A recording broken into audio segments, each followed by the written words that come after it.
Lug'at yodlash uchun ishlatiladigan quyidagi texnikalarni 1 dan 10 gacha baholang. Birinchisi, so'zlarni tarjima bilan yodlash.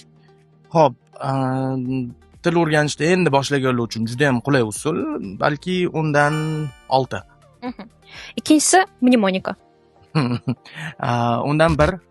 Bu usulni o'sha partiyalarda qizlarni impress qilish uchun ishlatish mumkin, lekin uzoq muddatli foydasi yo'q. Definitions bilan yodlash. Juda ham yaxshi usul.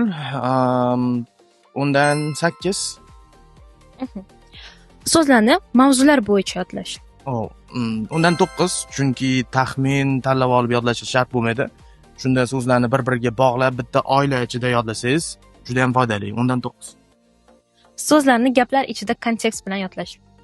Menimcha eng yaxshi usul 10 dan 10. Shunda so'zni qanaqa ishlatish, uni atrofida kelgan so'zlar, prepositionlarni yodlab olish ham juda ham qulay bo'ladi va kelajakda bu so'zni ishlatishingiz uchun ham juda ham foydali usul.